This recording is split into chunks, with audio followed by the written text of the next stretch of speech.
رسول الله می فرماید که ان اعظم النکاح برکتا ایسرهن مؤونتا. بزرگترین نکاح ها از روی برکت، با برکت ترین نکاح، با خیرترین نکاح که دو خیر و برکات است، ایست که مصرفش کم باشه. مصرفش کم، این برکت است. تمام جوانا ازدواج میکنن و فکرشان در راه دعوت اسلام میشه، در فکر اسلام ذهنشان آرام میشه، دعوت بکنن، کار بکنن به اسلام. اگر در فکر نکاح بود، قرض کرد، بعد از او قرضدارایش پشتش میاد، یکم تا نکاح میکنه 10 لک 6 لک قرضدار مزمی داماد میگیره. کل چیز از ریشش بگی در بروتش بان، از بروتش بگی در ریشش بان. این تو کار کرده رای نام شمانده که امام بر شما میکنیم. کل زندگیش در غم است. چرا قرضدار باشه؟ تحمیل کردن نان به بالای داماد حرام است. لباس اضافگی حرام است. طلای اضافگی نیست در اسلام. ولور و تویانه گرفتن خب بیخی در اسلام وجود نداره. ولی یک چیز تویانه میگیره، 5 لک تویانه، یک 60 جوره لباس فرمایش میده. هیچی است. یک 30 نفر اوسو شاه جور میکنه و 30 نفر هم خانم آروز جور میکنه. حرام است، حرام این چیزا. که یک خانم ازدواج میکنه بر 60 خانم دیگه لباس جور میکنه. این تا کجا اسلام است؟ باز چی میگه؟ تو برای خیشای من 60 نفر لباس بیار، من برای خیشای تو او رو مزی میگیرم، او رو مزمی داماد میگیرم. کل چیز از ریشش بگی در بروتش بان، از بروتش بگی در ریشش بان. این تو کار کرده رای نام شمانده که امام بر شما میکنیم. با چی میگه؟ پیسه بر ما زیاد بده، کل شپز به خودش میخریم. نخرم میگه خانه ما جور کردیم، کل چیز ما دارم. نه ما دختر ما نمیخوایم خار باشه و چی باشه. 30 تا را بر زنها گرفتیم، 30 تا را بر مردان. بعضی زنها فرمایش میده که لباسای ما مثل لباس آروز باشه. فکرتان باشه که ما این تو لباسای عادی را قبول نکنیم. الحمدلله و الصلاة و السلام علی رسول الله و علی آله و صحبه و من والاه. اما بعد، فاعوذ بالله من الشیطان الرجیم. بسم الله الرحمن الرحیم. يا أيها الذين آمنوا اتقوا الله حق تقاته ولا تموتن إلا وأنتم مسلمون. دوستان عزیز، برادران مسلمان، نکاح در اسلام و محفل نکاح یک عملی است که رسول الله صلی الله علیه و آله میره انجام دادگی است. خود نکاح کردن در اسلام الله متعال حکم کردگی است که شما نکاح بکنید. در سورة النساء الله می فرماید فانکحوا ما طاب لكم من النساء مثنى و ثلاث و رباع. نکاح بکنین آنچه که حلال است بر شما زنها، مثنا 2 و ثلاث 3 و رباع 4. یعنی یک مرد میتونه 2 3 4 خانم ازدواج کنه. ولی یک شرط الله بیان میکنه فإن خفتم الا تعدلوا فواحدة. اگر ترسیدین که عدالت نمیتونین، پس یک خانم ازدواج کنید. اگر ترسیدین که عدالت نمیتونین، و غیر از او 2 3 4. عبدالله ابن عباس یکی از صحابه جلیل القدر است و ترجمان القرآن، رئیس المفسرین میگن او که در تفسیر بسیار دست بالا دارد. فرزند کاکای رسول الله صلی الله علیه و آله، رسول الله هم برش دعا کرده. او میفرماید میگه خیرکم اکثرکم نساء. بهترین شما کسی است که زیاد ازدواج بکنه، یعنی خانم های زیاد ازدواج کنه و عدالت بکنه. پس اینجا فهمیده میشه که یک مرد 2 3 4 زن عدالت کنه بهتر است نسبت به او کسایی که یک خانم داره. و دیگه ای که در سورة نور الله می فرماید و انکحوا الایام، نکاح کنین شما، و انکحوا به نکاح بدهین ای اولیاء الایام، مردها و زنهایی را که ازدواج نکردن. یعنی یک بچه است عروسی نکرده، پس ولیش مکلفیت داره که او را به نکاح بده، یعنی زمینه را برش مساعد کنه مطابق توان خود. و همین قسم دختر است جوان شده عروسی نکرده باید زمینه ازدواج برش مساعد شود. باز می فرماید که یکونوا فقراء یغنیهم الله من فضله، اگر اینا فقیر باشن الله اینا را از فضلش غنی می سازه. یعنی فقر مانع ازدواج شده نمیتونه. خو یک شرطی است که نفقه داده بتانه، اما ای تو که مصرف زیاد کرده نمیتونه، این مانع ازدواج شده نمیتونه. موضوعی که این خواهیت ها از این بود که الله میگه نکاح کنید و رسول الله صلی الله علیه و میفرماید یا معشر الشباب، ای گروه جوانا، من استطاع منکم الباءة فلیتزوج، هر کسی از شما توانایی ازدواج داره باید ازدواج بکنه. یعنی رسول الله صلی الله علیه و که ازدواج بکنه. ازدواج کردن در وقت فساد حتی واجب است و فرض است، که وقتی که میفهمند جوانا که اگر ما ازدواج نکنیم در گناه واقع میشیم، باید به اتفاق علما فرض است. اگر این بعض محققین میگه که در حالت عادی هم واجب است، به خاطر که الله حکم کرده، رسول الله صلی الله علیه و حکم کردگی است که ازدواج بکنیم. ولی ازدواج مطابق قانون اسلام، مطابق فرهنگ اسلام. چرا جوانای ما ازدواج کردن نمیتونن؟ ما شما از پیش خود بسیار فرهنگ‌های بدی را کشیدیم، رسم و عنعنات، رواج‌های بسیار بد کشیدیم. همین فامیل ها، پدر بچه و پدر یا فامیل دختر بسیار رواج‌های بد کشیدن که مصارف ازدواج بالا بردن. بالا بردن به حدی که حال جوانا ازدواج نمیتونن. وقتی که ازدواج نتونست دست به فحشا میزنن. یعنی بسیاری فامیل ها سبب شدگی است که جوانا را به طرف فساد بکشانند. بسیاری فامیل ها، در حالی که بسیار یک جرم کلان است و یک گناه بزرگ است. در اسلام مصرف فقط مهر است که الله در قرآن میگه و آتوا النساء صدقاتهن نحله، بر زنها بدهین مهرهایشان نحلتن، یعنی عطیه، یک عطیه و بخشش یا یک فریضه است، مهرش بدهین. ولی نگفته که چقدر مهر به اندازه توان. آیات و احادیث که میبینیم مطابق توان انسان، زیرا در احادیث که کسی توانایی داره زیاد داده مهر، کسی که اید نداشته اید نداده. در حدیث بخاری که کسی اید نداشت رسول الله صلی نکاحش بسته کرد، هیچ چیز نداشت که در مهر بده. گفت یک چند سوره ها را یاد دارم.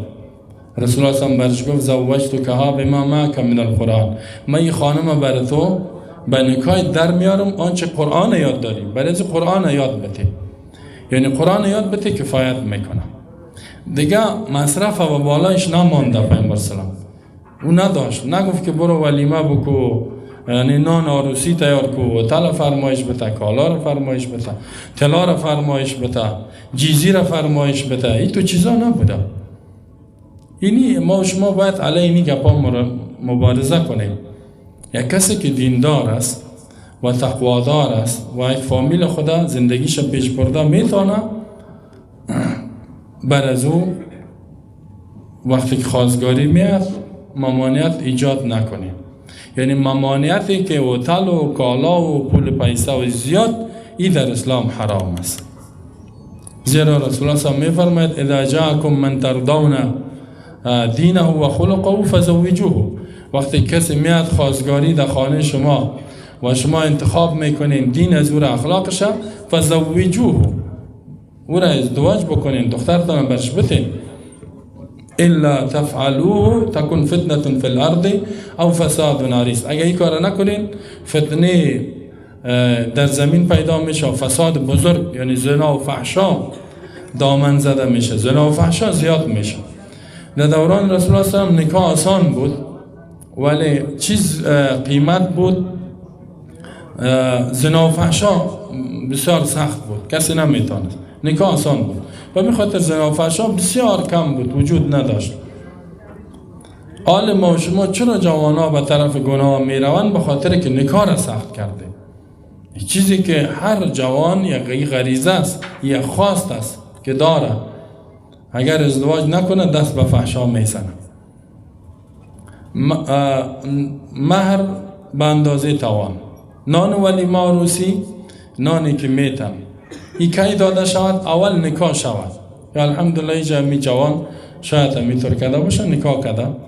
بعد از این نان به اندازه توانش. دختردار حق نداره که سر بچه دار تحمیل کنه که 100 نفر 500 نفر 300 نفر. حرام است. لا یحل مال امرئ مسلم الا بطیب نفسی. حلال نیست گرفتن مال یک فرد مسلمان مگر به خوشحالی نفسش. دلش که 10 نفر نان میته، چقدر نان میته، در کجا نان میته. اینه میره بسیاری کسا میشنوه چه عمل نمیکنه. باز که عروسی شد هتل فرمایش میده. همین هتل فرمایشات هتل از بین ببریم ما و شما. این مصرف وقتی که اینم یکی در هتل گرفت دیگر رواج میشه. اونم فلانی عروسیش در هتل شد. این دینمی افتخار میکنه. دلت میگه هرچی میکنی هم در هتل بگی دیگه دلت. بعد میگه 400-500 نفر از ماست نان خور. او قیشای مرا خوب عزت کو. نانشان فرمایش میده. مینوی نان هم فرمایش میده. اول باشه یا چی باشه یا وسط باشه. اینمی نیست در اسلام. همین حرام است اینمی فرمایش ها. و او بیچارام نداره قرض میکنه. مثل که چند وقت پیش یک جوان ما یک ذره پیسه را مانده بود که خانه خرید و زمینای خود فروخت، خانه جور کنه. وقتی که هتل سرش تحمیل کردن پیسهش رفت خلاص شد. تا ایران ماندگی است که چی کار کنه. در خانه کرایی در بدر میگردن. هتل سرش تحمیل کردن. هتل هم نامش هم فرمایش دادن. اینمی بعضی میگه حرام نخو، رشوت نخو. اینمی حرام است. و حتی فقهای اینمی را رشوت گفته. بچه را مجبور میکند شاوالا را یا دامادا که در هتل بگیره گنه برو نکای تا نکو میگه باش 3 سال بعد 4 سال بعد بیا پیسه تا پیدا کن. مجبورش میکنه. اینمی نان حلال نیست اگر تحمیل شده باشه. به می خاطر استادایی که تقوادار است در عروسی دختردار شرکت نمیکنه که کارت میته برش بیاده فلانه جا، خاطر که تحمیل کرده. آیا او بچه راضی است یا نه؟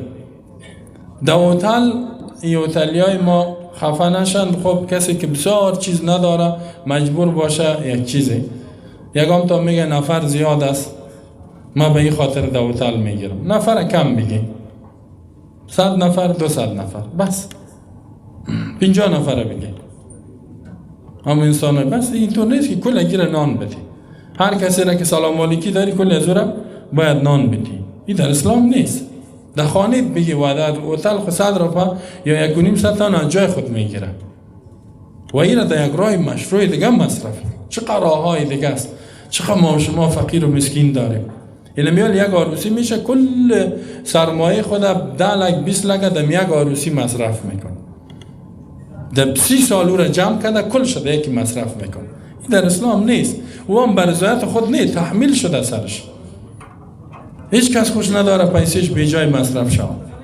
یکم تاره که چقدر سرش فشار میگه که ما را یک نان بده نان نمیته. ولی دینی تو چیزا که مجبور میشه 5 لک نیم 500 نفر 1000 2000 تا گم به 3000 بعضی 3000 نفر سرش تحمیل میشه. باز در کارت نوشته میکنه که یک نفر مثلا 600 نفر خواست یک نفر او یک تا دیگر هم که خود کشکده میاره تو بیا بریم فلانی چی نه ما یک رفیق 2 رفیق خودم میبرم این 600 میشه به 1200 نفر. این خو حرام شد. توفیلی آمدم این توفیلی است. این کتمه از رفیقای ماست. اگر آجی صاحب بود 6 تا رو میاره ما آجیستم ما یک نفر نیستم. او نوشته کده یک نفر حق نداری که 2 نفر بیاری مگر که اجازه شبیهی که اجازه است ما 2 نفر بیارم. این خودتان فکر کنید. یک نفر دعوت داده 5 نفر میاد یک نفری 600 شد 5 تا دیگر این حساب کنه 2000 اضافه میشه و کلش پیسه میاد. هتلی که است اونم میز خودم میبینم میز چقدر زیاد شد پیسه را نفر 300 500 گرفته میره. 600 نفر اضافه کنید 600 500 چقدر میشه؟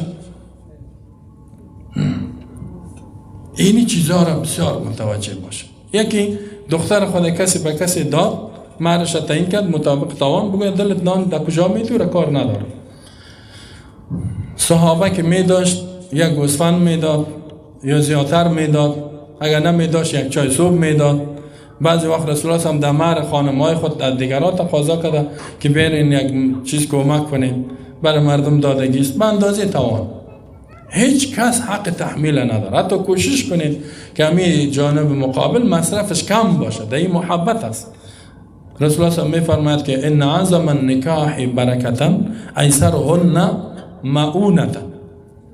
بزرگترین نکاح ها از روی برکت، با برکت ترین نکاح، با خیرترین نکاح که دو خیر و برکات است، ایست که مصرفش کم باشه. مصرفش کم باشه.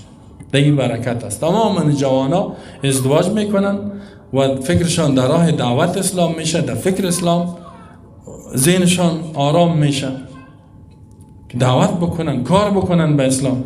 اگر در فکر نکاح بود قرض کرد، بعد از اون قرضدارایش پشتش میاد، یکم تا نکاح میکنه 10 لک 6 لک قرضدار است، کل زندگیش در غم است. چرا قرضدار باشه؟ تحمیل کردن نان به بالای داماد حرام است. لباس اضافگی حرام است. طلای اضافگی نیست در اسلام. ولور و تویانه گرفتن خب بیخی در اسلام وجود نداره. حالا یک چیز تویانه میگیره 5 لک تویانه، یک شخص جوره لباس فرمایش میده، این چی است؟ یک 30 نفر اوسو شا جور میکنه و 30 نفر هم خانم آروز جور میکنه. 30 تا را بر زنا گرفتیم، 30 تا را بر مردا. لباس بعض زنا فرمایش میده که لباسای ما مثل لباس آروز باشه، فکرتان باشه که من این تو لباسای عادی را قبول ندارم. حرام است، حرام این چیزا. که یک خانم ازدواج میکنه بر شخص خانم دیگه لباس جور میکنه، این تا کجا اسلام است؟ باز چی میگه؟ تو برای خیشای من 60 نفر لباس بیار، من برای خیشای تو. او رو مزی میگیره، او رو مزمی داماد میگیره. کل چیز از ریشش بگی در بروتش بان، از بروتش بگی در ریشش بان. این تو کار کده رای نام شمانده که امام بر شما میکنیم. با چی میگه؟ پیسه بر ما زیاد بده، کل شپز به خودش میخریم. نخرم میگه خانه ما جور کردیم، کل چیز ما دارم.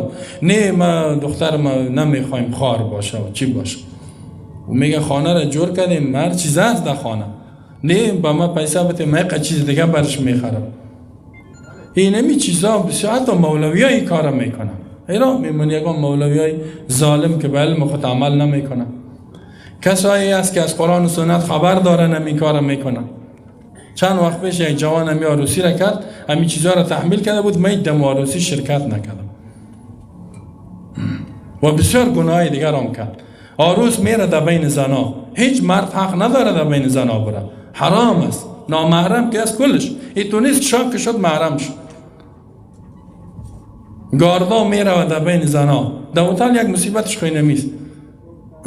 مرد چند تا میره در بین زنا داخل میشه، با دست به صورت میره که تازو شانه به شانه جنگی کرده، نانه میمانه خوش آمدین و میگه فقط بگی که برادر شد. چیش میشه؟ شام میره و برادرش میره و پدرش میره، کلشان میره. دیگه میگه کسی رو نمانید این نزدیک بیار. تو چی کار هستی که می حرام کارا را؟ باز میاد شاد بین زنا خوش آمدین با روزی ما و میگه خوش باشید. فقط بگی که کدام عیاشی خانه است، خوش آمدین. حیران میمانی. حتی در بعض شبکه ها انداختن که اینمی خانم ها نه که در هتل خطرش اینمی چندین خطر از چند جهت مواجه است. حالا فساد زیاد شده. یک پیچکش هست، همی تو پیچ واره چیز است، او خودش کامره است. خب یک کامره مخفی است که سانه را فیلم برداری میکن. بسیاری وقتا شده که در شبکه ها و در اینترنت تو را انداختن. بازی گفته آی که من خدا با کشتن میتونم، بیابرو شدم، بی عزت شدم. چرا خدا بی عزت میکنی؟ چرا در یک جایی که سطر است و حفاظت و عزت و آبروی شد؟ عروسی خوی نیست که عزت تا آبروی تا همه چیز تا از بین ببر. باز عروس میاد پیش شام میشینه، شاد پیش عروس میشینه و استاد میشه و کل زنا تا کو بالا کو تا بشی بالا بشی دیگه. شربت دادان از او کوی دادان ازی کو کالای فرهنگ کفار است. در اسلام میتونی شربت دادان از او که دادان ازی بان و دادان از او بان. این نیست. این کار در خانه خود که رفت باز بکنه، در خانهش تنها کشش باز دادان از او کیک میکنن، میوه رو میمانه دادانش. پیش خانم ها میبینین این کار میکنه. بشانش بازو نمیشینه و باز میگه نشینی او را میگه سر عزیز ور شو. همین فرهنگ های کفری این را از بین ببره. خانم ها، هر خانم های خدا باید ما شما نصیحت کنیم. او نمیشینه، هر کدامش که پیشش میگه ای زور شد سر از اول کوشش میکنن که زن با بالای مرد زور شوه، نه زور شوه میگه نمانی نشینی تو اولی را بشان، اطاعت نکنی. اطاعت از شوهر اولین حق شوهر است. زنای صالح کی را میگه؟ فالصالحات قانتات، فرمان بردار باشه. الله میگه او کوشش نکنه که خود رهبر سر شوهر خود جور کنه، ولی زنا کوشش میکنن که می زن سر شوهر آمر تعیین کنن از اول. این همی فرهنگ های بسیار بد ظالمانه، این را از بین باید ببریم. حتی من اعلان کردم امی دوستایی را که عروسی گفتن جای نداریم. جای نداریم مسجد ما 2000 نفر نان میتی جای است، بیا. حتی آشپزخانه هم است، هر چیز است. چرا مصرف به جای میکنیم؟ این همی چیزا را ما و شما کوشش کنیم که پول خود در راه دیگر راههای بسیار زیاد است در او مصرف کنیم. چقدر که در این وقت ما و شما چقدر به دعوت ضرورت دارد. مراکز دعوت داریم امیال پول نداره کسی نمیتنه. در اوتلا ببین 1 لک 2 لک 3 لک مفت میتن. بیا در مرکز دعوت 5000 پرت و نمیپرتن. در عروسی هتل چطور است؟ دریا واری پور اعلام میتن، خرج میکنن و هر چیز میکنن. همین مصارف بیجایی که حرام، اسراف چی را میگه قرآن؟ ولا تبذر ان المبذرین کانوا اخوان الشیاطین. اسراف نکو، تبذیر میره بیجای مصرف کردن یا در راه گناه مصرف کردن. ان المبذرین کانوا اخوان الشیاطین. مبذرین اسراف کننده برادرای شیطان است و کان الشیطان لربه کفورا. اینه میره نان ولیمه عروسی به اختیار داماده، دلش چای صبح میته 50 نفر شیر چای میته، کسی حق نداره گپ بزنه. چاشت میته در خانه خود، حتی کوشش شود که خانه شود مسجد خانه. بعضی ها گفتن که گپ اینمی گپ زدن در دوران رسول الله صاحب نبوده. خب اگر به این حیاتش نبوده اما گپ دین بوده، اینطور نیست که گپ دین ده. رسول الله صاحب میگه هر مجلسی که در اونجا ذکر الله و گپ دین نباشه و مجلس ایمانی و اسلامی نیست. اما اینجا یک فرصت دعوت است دوستان. رسول الله صلی الله علیه و در مکه که بود هر جای فرصت پیدا میکرد دعوت میداد. مثلا میامد در مراسم حج خدا پیش میکرد برای مردم حق اسلام برشان میرساند. دیگه بعضی مردم ها را ما در دیگه جای پیدا نمیکنیم. پای وقت در جماعت نمیاید، در جمعه نمیاید، در عید هم پیداش نمیاد، در عروسی گیرش میکنیم. اینجا میگم بیا که گپ اسلام برش برسانیم. یک فرصت شد که اسلام بفهمه اسلام چی است. دیگه ما و شما علیه همی فرهنگ های بد باید مبارزه کنیم. من استاد گفتن و در ولیمه گپ دیگه چند دقیقه وقتم ناوقت شده. خب بسیار فرهنگ های باطل است. دیگه اسلام دوامدارش است که باید قرآن یاد بگیریم، احادیث پیامبر صلی الله علیه و علم فرض است و مطابق قانون اسلام عروسی ما، مرگ ما، زندگی خانوادگی ما، زندگی اجتماعی ما، اقتصادی و سیاسی ما باید مطابق قانون اسلام باشه. این تو نمیشه که تنها نماز ما مطابق اسلام باشه، دیگه هر چی که کردیم آزاد باشه، مبدل خود باشه.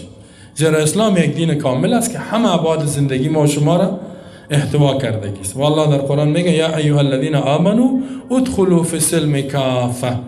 ای مؤمنین خبردار داخل شین به اسلام با پذیرفتن همه جوانبش. ولا تتبعوا خطوات شیطان، تابعداری قدم های شیطان نکنید. انه لکم عدو مبین، این دشمن آشکارای شماست. دیگه الله برای ما شما توفیق بده که یاد بگیریم، عمل کنیم. و رسول الله می فرماید که ومن سن سنة حسنه فله اجرها و اجر من عمل بها الى یوم القیامه. کسی یک سنتی که در اسلام مطور احیا کرد، عمل کرد، ثواب ازی بر عزیز و کسایی که عمل میکنه تا روز قیامت. و اگر کسی ومن سن سنة سیئه یک گناه را ایجاد کرد که در اسلام نیست، مثل که همی تو گناهی زیاد است، فله وزرها، از برای از گناهش است، و وزر من عمل بها الى یوم القیامه، گناه کسی که عمل میکنه تا روز قیامت. ما و شما باید در رأس نیکی ها باشیم و مردم عملا دعوت بدیم، عملا. دیگه الله بر ما شما ثبات نصیب کنه، توفیق نصیب کنه که عمل کنیم. و صلی الله علی نبی محمد و چادر پیوند زهرا را به یاد آورده ای، تا شمارد حق تو را صالح تبریک باد، تا شمارد حق تو را صالح تبریک باد.